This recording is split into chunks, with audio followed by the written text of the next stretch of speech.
Hello जी, सत श्री अकाल, आदाब, नमस्ते। मैं हूँ जी आपका दोस्त विपिन और ये मेरी इस यूट्यूब चैनल के लिए पहली वीडियो है जिसके अंदर मैं ये बताने की कोशिश कर रहा हूँ कि जब हम कॉलेज की फ़ीस पे करते हैं कनाडा में एडमिशन लेने के लिए, तो बहुत सारे स्टूडेंट्स ऐसे हैं जो एजेंट से कनेक्ट होते हैं। तो होता क्या है कि जब वो एजेंट के साथ कनेक्ट होते हैं तो एजेंट उनकी फ़ीस पे करते हैं। डेफिनेटली दो तीन ऑप्शन है जिसमें से एक है फ्लाई वायर। तो होता क्या है, उनके अकाउंट में पेमेंट ट्रांसफ़र करी जाती है। तो आज मैं इसी बारे में बात करने वाला हूँ और आपको शो करूँगा कि मैंने अपनी फ़ीस कैसे पे करी, जिसके अंदर मेरे को लगभग 12-15 हज़ार रुपये का फ़ायदा हुआ। क्योंकि मैं एक छोटी सी बात बताता हूँ, अगर हमारे इंडियन रुपीज़ और डॉलर में 1 रुपये का भी फ़र्क आ जाता है तो डेफिनेटली अगर हमारे कॉलेज की फ़ीस अराउंड $20,000 की है तो 1 रुपये के उठते ही हमें 20,000 का लॉस होता है सीधा ही। और होता क्या है कि वो लोग हमारी कॉलेज की फ़ीस तो पे करते हैं, बट वो करते हैं प्राइवेट बैंक के थ्रू, लाइक ICICI पे चले गए, एक्सिस बैंक हो गया, स्टैंडर्ड चार्टर्ड हो गया।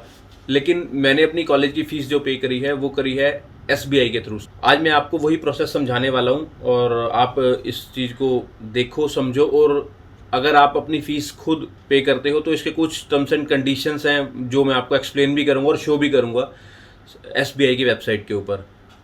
तो आओ, चलो लेके चलता हूँ स्क्रीन पर। तो जी सबसे पहले गूगल पे जाके SBI की वेबसाइट पर जाते हैं। स्टेट बैंक ऑफ इंडिया की वेबसाइट हम लोग खोल रहे हैं। तो उसमें पर्सनल बैंकिंग पे जाके अब हम कंटिन्यू टू लॉगिन करेंगे, अपना यूज़र आईडी, पासवर्ड और देन लॉगिन। जैसे ही आप लॉगिन करोगे आपके रजिस्टर मोबाइल नंबर पे आपको OTP रिसीव होगा। वो OTP आपने यहाँ पे भरना है।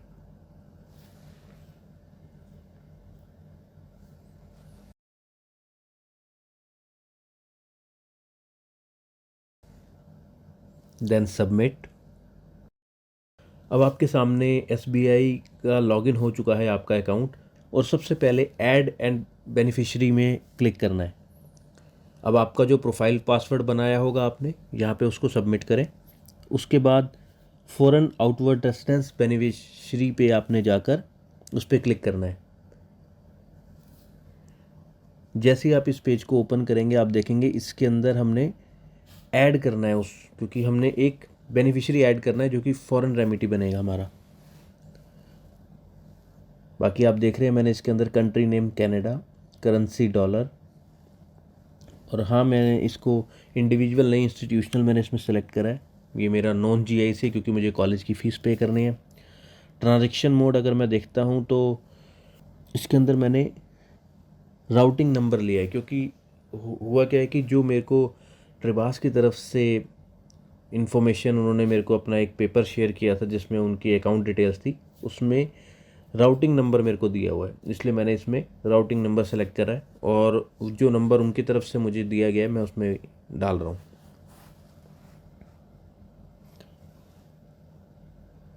इसके बाद में ट्रिबास ने जो मुझे अपना अकाउंट नंबर दिया है मैं वो अकाउंट नंबर यहाँ डालूँगा। उसके बाद कंफर्म करने के लिए दोबारा से उस अकाउंट नंबर को उनके टाइप करा जाएगा। इसके बाद हम बेनिफिशियरी नेम लिखेंगे जो कि है ट्रिबास इंस्टीट्यूट क्यूबेक INC। उन्होंने उस पेपर के अंदर अपने अकाउंट डिटेल के अंदर INC के बाद फुल स्टॉप लिखा हुआ है, आप यहाँ पे फुल स्टॉप मत लगाइएगा क्योंकि ये उसको रीड नहीं करेगा।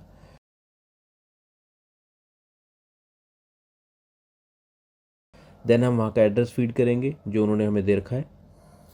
पूरा एड्रेस टाइप करने के बाद वहाँ का फ़ोन नंबर और उनकी ईमेल आईडी, पहले वाला फ़ोन नंबर भी ऑल्टरनेट नंबर की जगह पे डाल सकते हैं।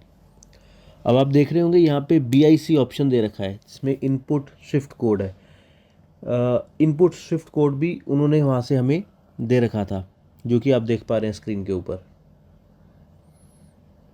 जैसे ही आप इसमें BIC कोड डालेंगे तो गेट BIC इन्फो पे क्लिक करना होगा, जिससे आपके सामने ये सारी डिटेल वहाँ की आ जाएगी बैंक की। जैसे ही आप इसको रजिस्टर करोगे आप इसके नीचे पढ़ सकते हो कि कुछ टर्म्स एंड कंडीशन लिखी हुई है, जिसमें से एक डिटेल मैं आपको बता रहा हूँ। जब आप इस बेनिफिशियरी को ऐड कर लोगे तो 4 घंटे के अंदर ही आपको सेल्फ अप्रूव्ड करनी पड़ेगी। सेल्फ अप्रूव करने के बाद में बैंक इसको एक्टिवेट करेगा बाद में। पहले 4 दिन एक्टिवेशन के पहले 4 दिन के अंदर आप सिर्फ 5 लाख रुपए ही भेज सकते हो बाहर, उससे ज़्यादा नहीं। और इसमें बैंक की कोई रिस्पॉन्सिबिलिटी नहीं होगी। अगर आपकी तरफ से कोई भी डिटेल या कोई मिस्टेक में कोई भी इशू अगर आता है तो आपकी गलती से आपको नुकसान भी हो सकता है, तो सारी चीज़ें रीचेक ज़रूर कर लेना। अब आपके पास में आपकी जो बेनिफिशियरी है वो ऐड हो चुका है। अब आपने दोबारा से उसको लॉगिन करने के बाद पेमेंट एंड ट्रांसफ़र में जाके इंटरनेशनल फ़ंड ट्रांसफ़र पे क्लिक करना है।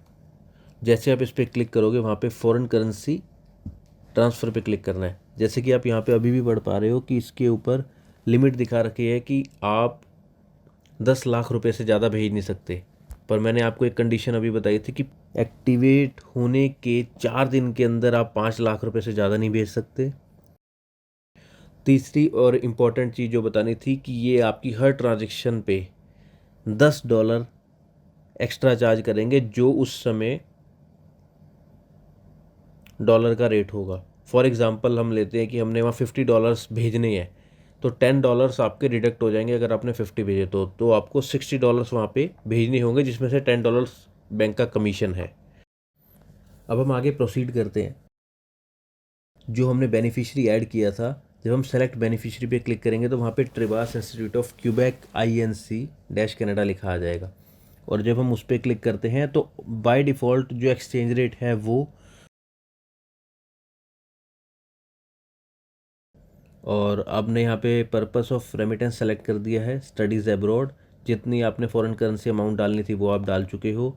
आपका सोर्स ऑफ फंड क्या है, लाइक आपकी पेंशन है, आपकी पर्सनल सेविंग है, आपका, आप देख लेना आपने क्या रखना है।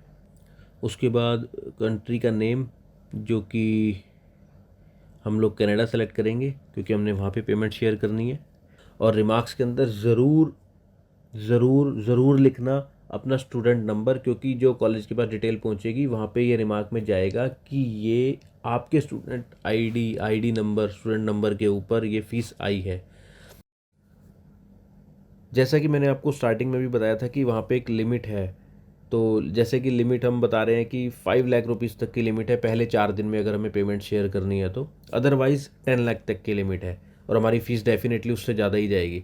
तो हमें ये सेम प्रोसेस अपनी फैमिली, फ्रेंड, जिस पे भी आप ट्रस्ट करते हो, उसके अकाउंट से भी ट्रांजेक्शन करनी है। तो एक ट्रांजेक्शन ऑलरेडी आप कर चुके हो $50 की, एक और ट्रांजेक्शन आप करो जिसके अंदर आपकी जो लिमिट है उसके अंडर में ही आपकी पेमेंट वहाँ शेयर हो, क्योंकि आपकी पर ट्रांजेक्शन पे $10 एक्स्ट्रा आपको देने होंगे।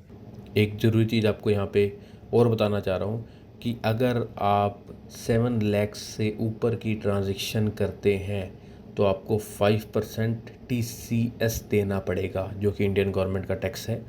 तो जैसा कि आपने देख लिया होगा, जो मैंने आपको प्रोसेस दिखाया है इस समय वीडियो के ऊपर, उसको आप भी फॉलो करो। अपने कॉलेज की फ़ीस अपने आप पे करते हो तो आपको दिखेगा कि आपने कितना लॉस होने से बचाया अपना।